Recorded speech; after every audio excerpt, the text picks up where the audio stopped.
पुढची दिशा वाटचाल कशी असणार आहे? मी तर कालच सांगितलं की सर्वसामान्य जे आहे लोकांचं मत आणि आमदारांचं मत हे जर विचारात घेतलं आणि प्राप्त परिस्थितीमध्ये योग्य सुद्धा आहे 100%, ते म्हणजे सुनेत्राताईंना जे आहे CLP लीडर, विधानमंडळ राष्ट्रवादी काँग्रेस पक्ष प्रमुख आणि उपमुख्यमंत्री हे करणं हे अतिशय योग्य होईल आणि त्याप्रमाणे आम्ही ते करू. हे कालच मी स्वतः सांगितलं आहे. आता त्याची जी फॉर्मॅलिटी जी काय असते सर्वसाधारणपणे पूर्ण करण्याची, किंवा त्या CLPचे मेंबर्स कोण आहेत, तसे आमदार लोक वगैरे आहेत, तर त्यांना बोलवून जे आहे त्याप्रमाणे व ही निवड झाली असं एक जी आहे फॉर्मॅलिटी पूर्ण करायची आहे ते आता आज दुपारी करू. आणि मुख्यमंत्र्यावर चर्चा झालेली आहे.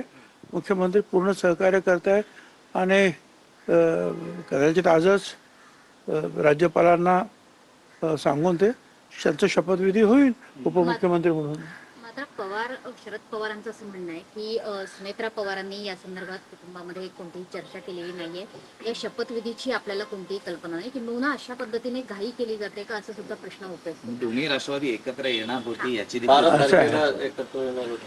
मला या प्रश्नावर काय बोलायचं नाही आहे, कारण कालपासून CLPच्या मीटिंगची जी आहे पत्र लवकर निघावं काय हा एक माझा प्रयत्न होता. कारण जोपर्यंत CLPची मीटिंग होत नाही तोपर्यंत पुढचे निर्णय होत नाही.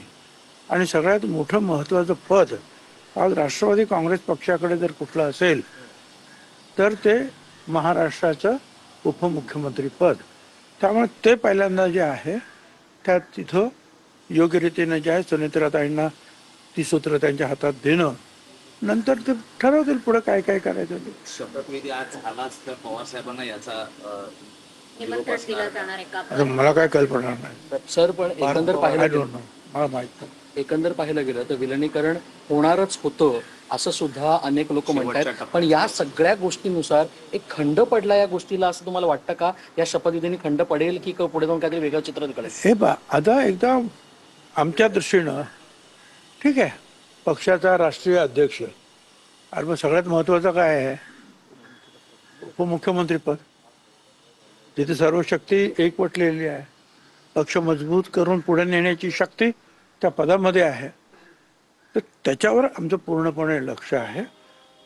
त्या एकदा उपमुख्यमंत्री झाल्यानंतर त्यांच्या नेतृत्वाखाली पुढे मग बाकीचे लोक सगळे चर्चा करतील की काय करायचं आता पुढं. प्रश्न असा आहे, शरद पवारांचं म्हणणं असं होतं की विलिनीकरण तर होणारच होतं आणि विलिनीकरण झाल्यानंतर भाजप सोबत जाण्याचा काही प्रश्नच होत नव्हता. अशा प्रकारचं कोणत्याही पक्षाचं नाव त्या चर्चेत नव्हतं. त्यांनी तशा पद्धतीचे व्हिडिओ सुद्धा समोर आले. मी तो काय ऐकलेलं नाही, मला त्याची काही कल्पना नाही. सर, कोणतं खातं घ्यायचं किंवा कोणतं खातं घ्यायचं मुख्यमंत्री म्हटल्यानंतर? आणि मंत्र्यांची खाती आहेत तर तशीच आहेत ना. ज्या पद्धतीने हालचाली होत आहेत त्यावर ना तटकरे असतील किंवा बकुलभाई पटेल असतील यांचा कुठेतरी वैयक्तिक स्वार्थ आहे आणि त्यातून या सगळ्या घडामोडी अरे कोण काय बोलतं तर कोण काय बोलतं, एकदाच हे होऊन गेलं लवकर तर सगळं बंद होईल. म्हणून माझं म्हणणं आहे की एकदाच हे व्यवस्थितरित्या अटपून टाकलं पाहिजे. सर, एक प्रश्न उद्भवतो की विलनीकरण जेव्हा होत होतं तेव्हा अजितदादांनी असं त्या लोकांना देखील सांगितलं की ह्याची सगळी कल्पना मी माझ्या मुख्य नेत्यांना दिली होती.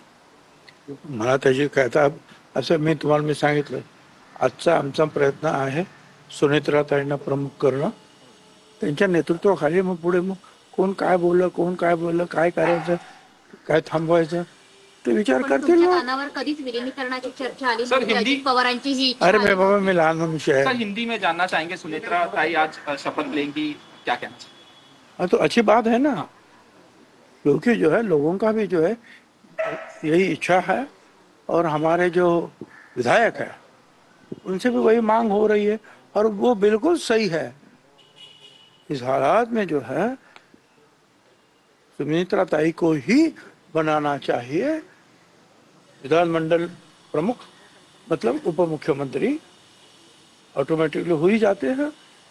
और फिर एक बार वो बैठे फिर उनके नेतृत्व में सब लोग चर्चा करेंगे। तो पवार साहब ने कहा कि इस बारे में मेरे से चर्चा नहीं की गई कि डेप्यूटी चीफ मिनिस्टर का पद जो है सुनेत्रा ताई को दिया जा रहा है। मुझे नहीं पता है कौन क्या बोला कौन क्या नहीं बोला। पार्थ पवार जो है वो राज्यसभा के लिए जाने की बात हो रही है, ऐसा क्या कहना चाहिए? एक बार सुनेत्रा ताई उप मुख्यमंत्री बनती है, उसके बाद ये सारे सवाल जो है उनके नेतृत्व में हल किए जा सकते हैं।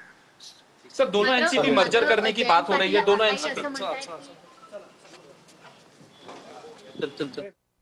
उपमुख्यमंत्री पद हे सगळ्यात महत्वाचं आहे आणि सुनेत्रा पवारांना उपमुख्यमंत्री करणं हे पहिलं